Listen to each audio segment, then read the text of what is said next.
And here's my impression of Jeff at the Sales Leadership Academy.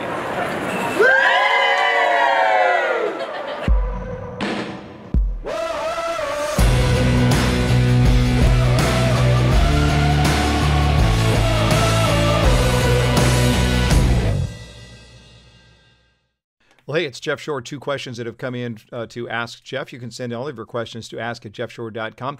Thought I would just pound out these questions real quick. First of all, Jay in Florida asked the question, what do you do if the budget is a realistic issue? What if there simply isn't the money in the budget? Well, there are a couple of different things that I would look at, but the first thing to say is that, Jay, I wouldn't worry about not making a sale to somebody who can't buy, okay? So if it's true that there legitimately isn't a budget, they just can't afford whatever it is that you are selling, don't worry about it. That's a non-sale, unless you can find some creative way for the customer to come up with a budget. And I think that's where you really need to focus. What you're going to find here is that if it's important enough, people will figure out how to pay for it. That's just about true for anything in life. If you had a kid who needed surgery and you had to come up with the money, you'd come up with the money. And the point is that if it's important enough, you'll figure out a way to pay for it. So you're going to have to get creative, and you might have to be asking the question, okay, that might be a fixed budget, but what are your other options? Let's just explore that before you make your final decisions. So get creative with the customer. Just ask them, how can we find a different opportunity? And I do think it's better if they're coming up with those suggestions by you leading them to that.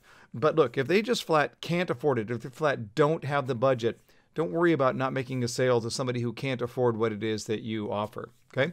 The other question that I wanted to handle comes from Sheila in Washington. Interesting question. What do you feel about name tags for salespeople? Well, look, I'm all about what's best for the customer. I am not about what's best for the salesperson. Now, look, I don't want to make life difficult on a salesperson, but my first and foremost issue is how do we make it easy for customers? And I do think for a customer in a buying environment, there is so much to take in. There is so much information, and it can be awkward to think, now, what was the name of the salesperson? Oh, I feel bad. She just introduced herself 30 seconds or 3 minutes ago, and I have forgotten already.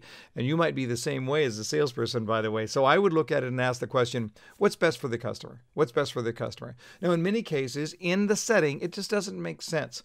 I get that. But I would look at it and say, if you're in an environment where there's a lot of people, it's busy, and it's very easy for people to forget your name, then a name tag goes a long way to providing that peace of mind and that ease for the customer. So make the decision that way. What is in the customer's best interest? Hey, if you're enjoying Ask Jeff, I think you might also enjoy something else, a way to make your commute so much easier. If you're commuting for 30 minutes each way, have I got something for you?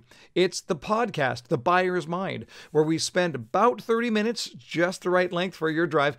We spend about 30 minutes to really take a deep dive into the psychology of a purchase decision.